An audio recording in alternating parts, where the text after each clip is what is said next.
What do you do when your managers say everything's fine, but your gut tells you they're just keeping the lid on something ugly?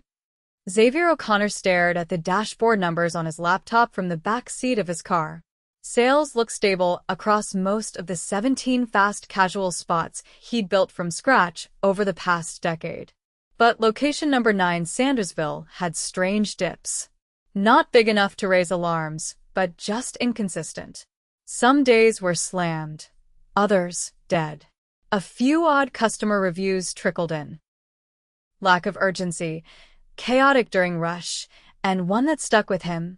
Only one person seemed to care. He'd never met most of the floor crews at the Sandersville location. It was one of the newer stores, opened during the pandemic, and corporate kept expanding fast.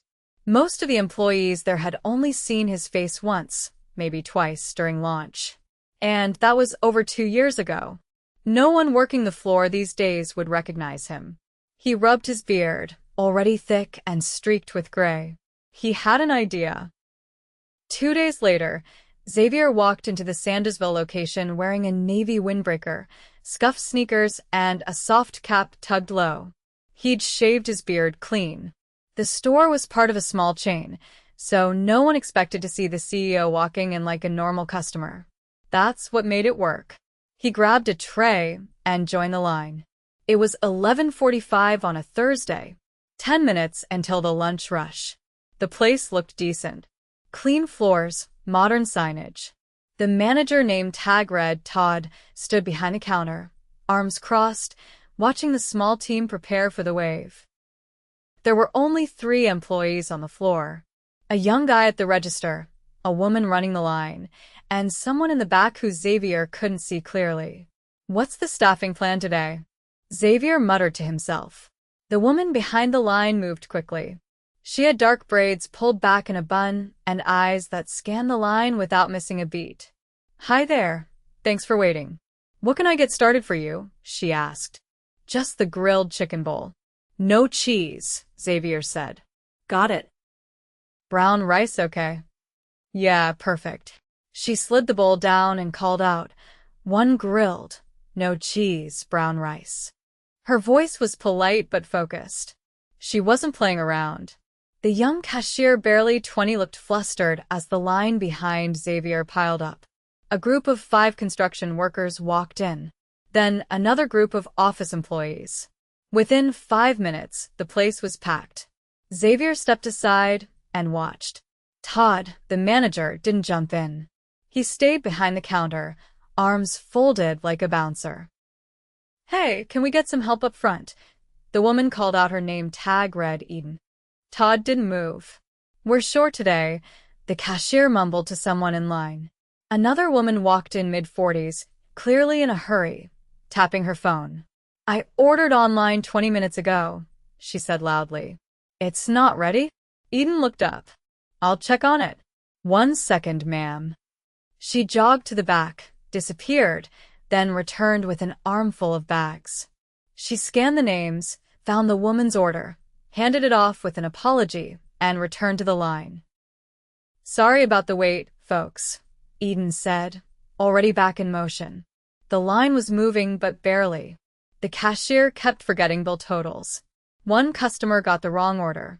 Another complained about missing toppings. Eden was the only one steady.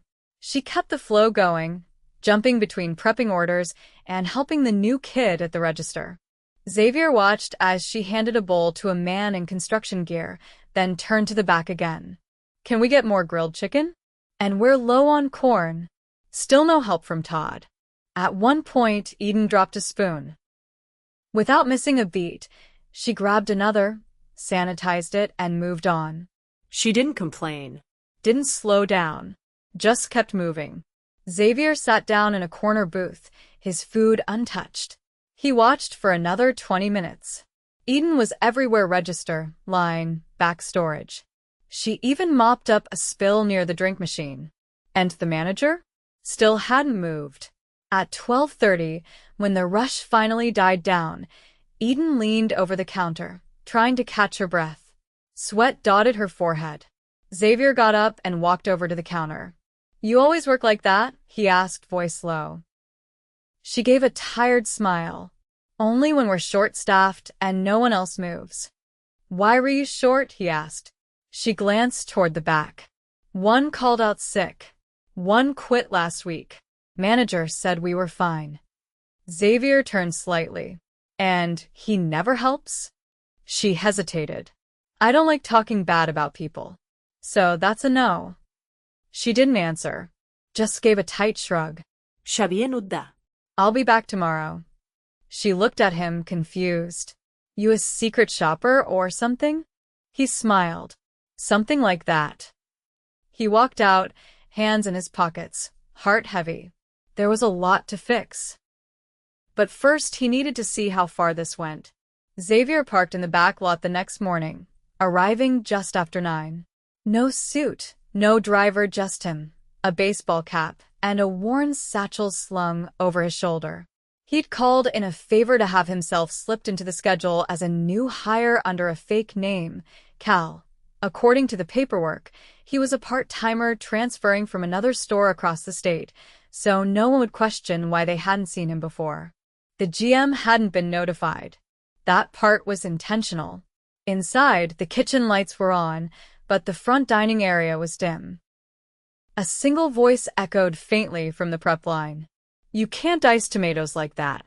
They're gonna fall apart in the bowl. Xavier stepped through the swinging door, catching sight of a tall, wiry teen in a wrinkled apron holding a knife awkwardly over a cutting board. Next to him stood Eden's same sharp focus, sleeves rolled up, a towel tucked into her belt loop. Start slow. Rock the blade.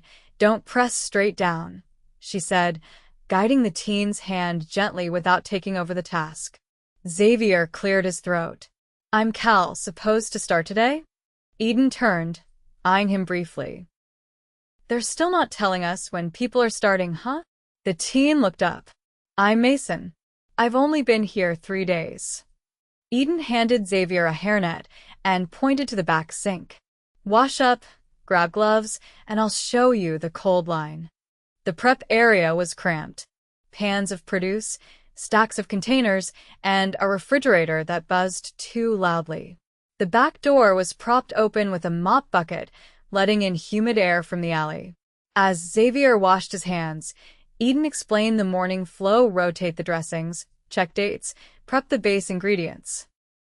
Mason listened too, nodding along, clearly trying to absorb it all. Where's the manager? Xavier asked casually, drying his hands.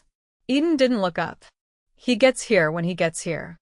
By 10:30, the three of them had made decent progress. Mason had improved his knife work, and Xavier had prepped 3 trays of greens, 2 of rice, and a full bin of corn. No sign of Todd. At 10:47, he finally walked in, iced coffee in hand, phone to his ear. Yeah, I'll get the paperwork handled. Just tell her we're not covering that shift, he said, walking past them without even a glance. Eden didn't greet him. Neither did Mason. Todd disappeared into the cramped office, clicked the door shut behind him, and stayed there. At 11:15, the register kid from the day before arrived Dre, judging by his badge. He looked half awake, hoodie up, red earbuds dangling from his collar. You're on till again? Eden asked, surprised. Wasn't supposed to be. They changed it last night, Dre replied, sliding into his apron. Xavier noted the subtle exchange. No greeting from Todd. No team huddle. No reminders or encouragement. Just people showing up and figuring it out as they went. At 11:52, the first wave hit. Eden moved to the line again, while Xavier stayed back to refill trays and keep the ingredients cold. Mason followed him, helping where he could. Dre handled the register solo. At 12:04, a middle-aged man in a polo walked up to the counter. I did a group order online. Says it's ready. Richard. Dre scanned the to-go shelf. Nothing labeled Richard. Sorry, I don't see it. I got the receipt right here, the man said, holding out his phone. Dre tapped something on the screen. It's still in progress. I ordered at 11:15. Eden turned from the line. What were the items? 6 bowls. All custom. She glanced at the back shelf. We didn't get a printout. Dre checked the screen again. It's marked paid. Eden sighed, stepped over, and started building the order from scratch. Todd emerged from the office, finally, looking irritated. What's going on? He asked. Online order didn't print. We're behind, Eden said, focused on her task. Todd didn't jump in. Instead, he looked at Dre. Did you check the system logs? Dre blinked. I can. Don't guess. Check, Todd snapped. Xavier kept his head down, but his stomach turned. He caught Mason's eyes briefly. The teen looked like he wanted to disappear. 20 minutes later, Eden handed off the last of the bowls to Richard, who didn't say thanks. Just walked out, shaking his head. Todd was gone again. By 1:30, the line had slowed. Xavier helped Mason stack empty bins in the cooler while Eden wiped down the prep counter. I've never seen a manager spend that much time in an office, Xavier said quietly.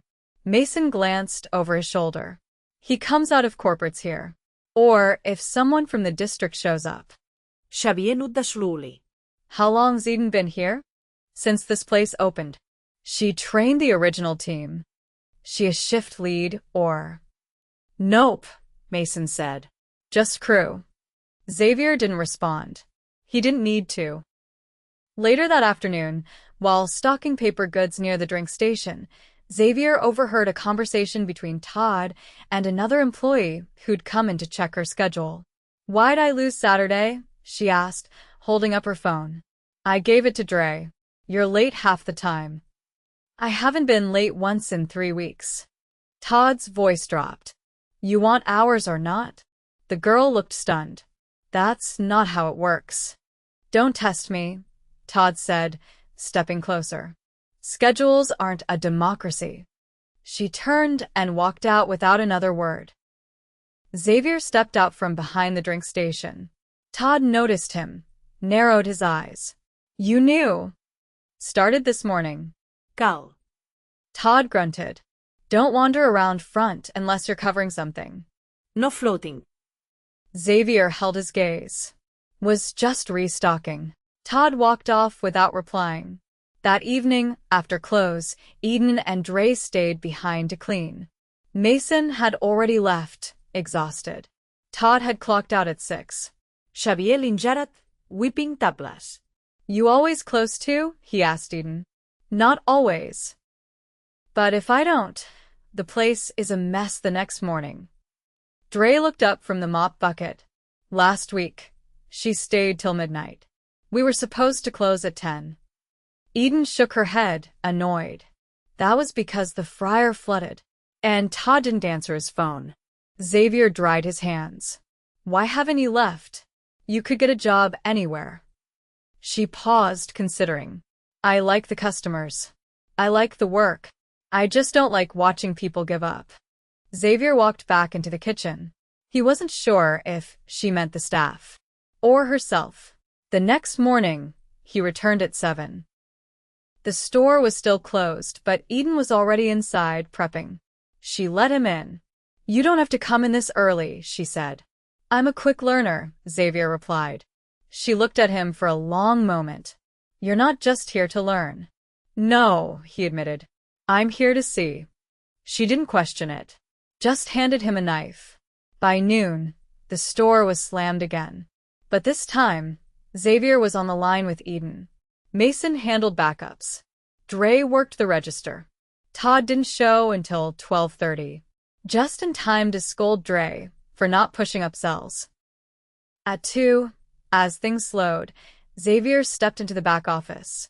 Todd was at the computer, scrolling through time cards. We need to talk, Xavier said.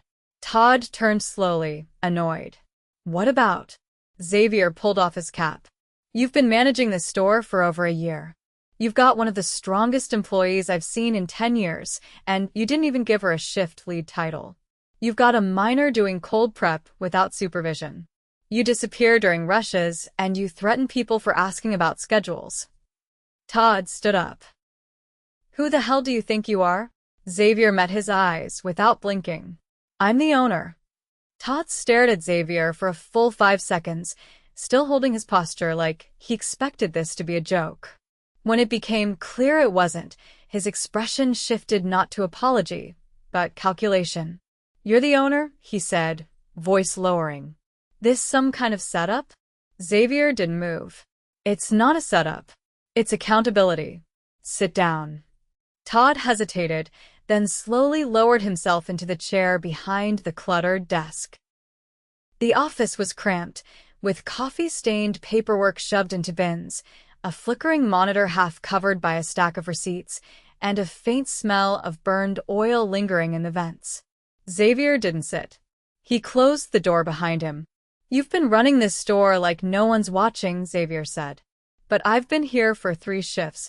I've seen how you delegate, how you talk to staff, how you disappear when the pressure hits. And I've got questions. Todd leaned back, arms folded. All right.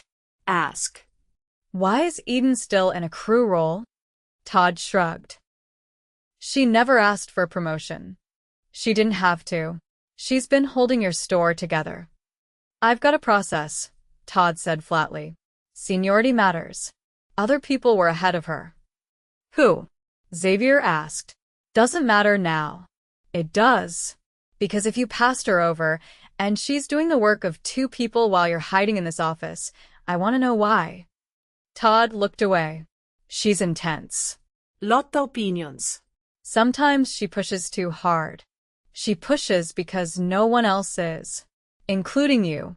Todd didn't respond. Xavier's voice dropped. You threatened an employee over a shift change yesterday. That's not how I describe it. She disagreed with you, and you told her not to test you. That's not management. That's intimidation. Todd's jaw tightened. Xavier continued. You left a 16-year-old unsupervised in the prep area. You ignored an online order backlog.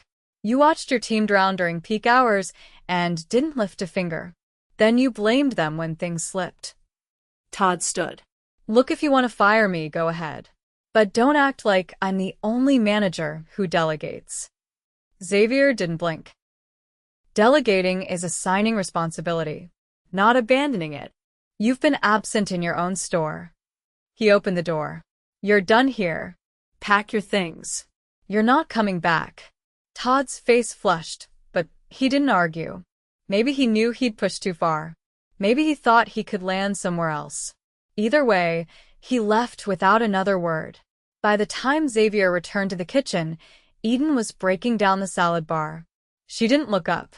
How long was he in there? She asked. Long enough, Xavier replied. He's not coming back. She looked over, caught his expression. What do you mean? I let him go. Eden blinked, then straightened. You're serious. Dead serious. She leaned against the counter, arms crossed. And you're the one who owns this place. Not Cal. I'm Xavier O'Connor. I started this company out of a food truck in Atlanta, built it up to 17 stores.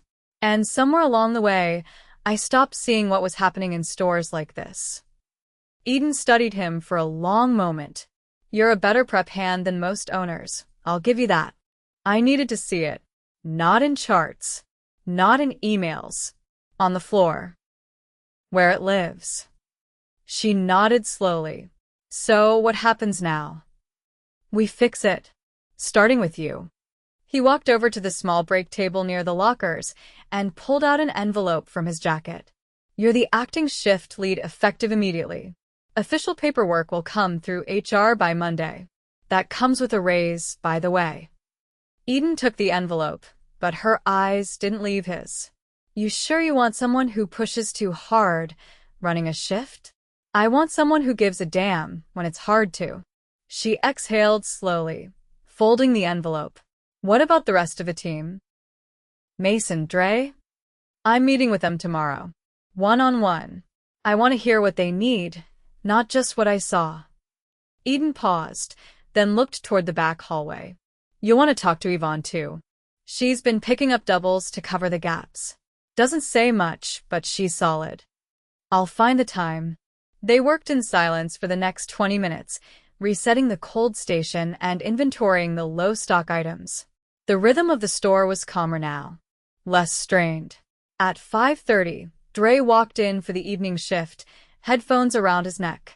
"Hey, Cal," he asked, confused. Xavier Smilat. "Name's not Cal. It's Xavier." Dre's face froze. "Wait. You're the guy who, owns the company." "Guilty." Before Dre could respond, Eden stepped in. He fired Todd. Dre blinked. "Wait, seriously?" "Gone," Xavier confirmed. "Effective immediately." Dre let out a low breath. "I mean..." "Wow. "That's wild. You're staying on register tonight?" Xavier asked. "Yeah, unless you need help on grill. I want you on register. But after shift, I'd like 10 minutes of your time." Dre nodded. "Sure. Yeah." "Whatever you need." As the evening rush built, Xavier stayed back, letting Eden take control. She adjusted the line flow, rearranged the pan positions, and walked Mason through a new grilled tofu prep without needing to be asked. The new energy on the floor wasn't loud or dramatic, it was focused. Steady. For the first time in days, the team moved like they trusted each other.